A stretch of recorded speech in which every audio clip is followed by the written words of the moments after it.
जी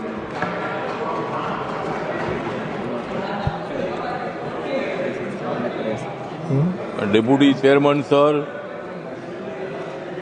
इतनी हो गई है रात, मैं कर रहा हूँ वक्त बिल पर बात।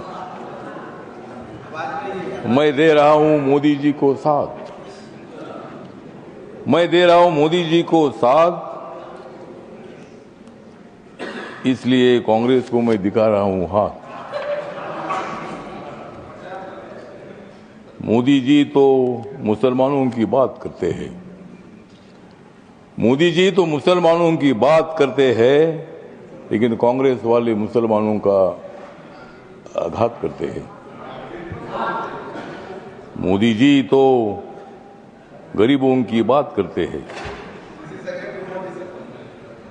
और हमेशा नरेंद्र मोदी जी ने मुसलमानों की, माइनॉरिटी की, दलितों की, गरीबों की बात की है। अध्यक्ष महोदय, ये बिल जो है बिल बहुत ही सभी मुसलमानों को, मैक्सिमम मुसलमानों को, 90% मुसलमानों को न्याय देने वाला बिल है। ये जो बिल है, ये बिल असंवैधानिक नहीं है। डॉक्टर बाबा साहब अम्बेडकर जी ने संविधान बनाया, उस पार्टी से मैं आता हूं। मेरी पार्टी आरपीआई है, रिपब्लिकन पार्टी ऑफ इंडिया, और मेरी पार्टी मोदी साहब के साथ, एनडीए के साथ है। ये जो बिल है, बिल मुसलमानों पर आज तक अन्याय होता रहा। Congress party divide and rule की पॉलिसी करने का काम करती रही और मुसलमानों को, दलितों को न्याय नहीं मिलता था। आज मुझे लगता है कि जो ये बिल आया है, हमारे किरण रिजिजू जो ट्राइबल कम्युनिटी के बुद्धिस्ट है, माइनॉरिटी के हैं, और इसीलिए मैं बताना चाहता हूं कि हम किसी को भी नहीं जाएंगे शरण, हम किसी को भी नहीं जाएंगे शरण, क्योंकि माइनॉरिटी के मिनिस्टर है रिजिजू किरण।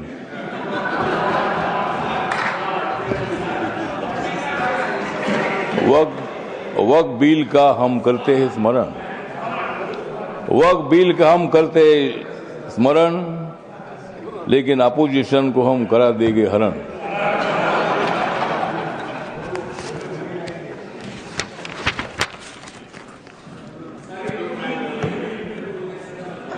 नरेंद्र मोदी जी है मुसलमानों के सच्चे वाली, नरेंद्र मोदी जी है मुसलमानों के सच्चे वाली।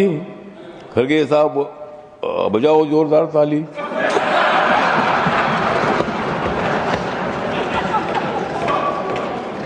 मत दे दो रोज मोदी साहब को गाली, मत दे दो रोज मोदी साहब को गाली, नहीं तो कुर्सी करो खाली।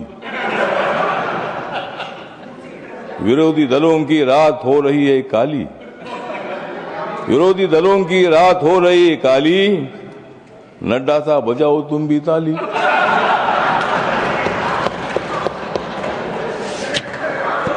तो ये जो बिल है, ये बिल बहुत ही परिवर्तनवादी बिल है। ये बिल हिंदू, मुसलमान, सिख, ईसाई, बुद्धिस्ट लोगों को जोड़ने वाला ये बिल है। ये जो बिल है, ये बिल असंवैधानिक नहीं है, जिस तरह आप बता रहे खड़गे साहब। संविधान बाबा साहब ने लिखा है, आप भी बाबा साहब के अनुयायी है, मैं भी अनुयायी हूं। और आप जिस कांग्रेस पार्टी में, खड़गे साहब, जब कर्नाटक में आपको मुख्यमंत्री बनाने का मौका आया था, तब उन्होंने नहीं बनाया आपको, और मुझे भी मंत्री बनाने का मौका आया था, आपने मंत्री नहीं बनाया, मैं इसलिए इधर आया। मैं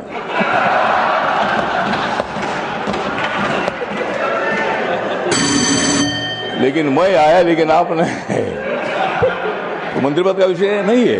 मतलब कांग्रेस पार्टी दलितों की बात तो करती है, बात करने का काम नहीं चलेगा। जिस तरह मोदी साहब निर्णय लेते हैं, मोदी साहब सत्ता में आने के बाद उन्होंने बहुत सारा परिवर्तन करने का काम किया है। आप लोग ये मुसलमान के विरोधी करके आपने लोकसभा में वोट लिया, लेकिन अब मुसलमानों का वोट हमारे पास आ रहा है। ये बिल पास होने के बाद सारे मुसलमान हमारे साथ आएगी, आपके साथ कोई नहीं रहेगी। हमारे साथ मुस्लिम समाज आएगा, हमारे साथ दलित समाज आएगा, हमारे साथ सिख समाज आएगा, हमारे साथ क्रिश्चियन समाज आएगा, ओबीसी समाज आएगा, ब्राह्मण समाज आएगा, सब समाज आएगा। हाँ, उनके पास कुछ नहीं रहेगा, मतलब उनके पास कुछ नहीं रहेगा तो ठीक बात, कुछ ना कुछ उधर भी होना चाहिए। अपोजिशन की हमें आवश्यकता है, कुछ वोट उनको मिलना ही चाहिए, लेकिन मैक्सिमम वोट हमको मिलेगा। और ये बिल पास होने के बाद नरेंद्र मोदी जी चौथी बार देश के प्रधानमंत्री बनेंगे, और नरेंद्र मोदी जी बनेंगे तो मैं भी बनूंगा। तो इसी तरह मतलब कहने का मतलब इतना है कि इस बिल का समर्थन करने के लिए मैं खड़ा हूँ। व्यक्त कम है, मेरी पार्टी छोटी पार्टी है, लेकिन मेरी पार्टी आगे बड़ी पार्टी हो जाएगी।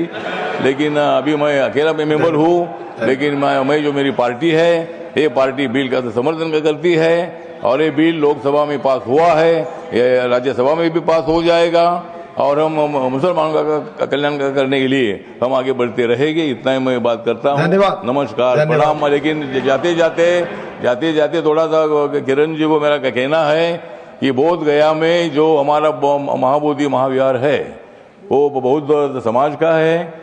वहाँ गौतम बुद्ध को ज्ञान प्राप्ति हुई थी। वहाँ लगातार 50 दिनों से आंदोलन चल रहा है, और वहाँ का जो ट्रस्ट है 1949 का कानून है, उसमें 4 हिंदू और 4 बुद्धिस्ट है। तो वहाँ बौद्धों की मांग ऐसी है कि भाई वो सभी मेंबर अपने होने चाहिए, अगर सरकार कर सकते हैं। धन्यवाद, करिए, इतना मैं बताना चाहता हूँ, और इस बिल का समर्थन करता हूँ। धन्यवाद।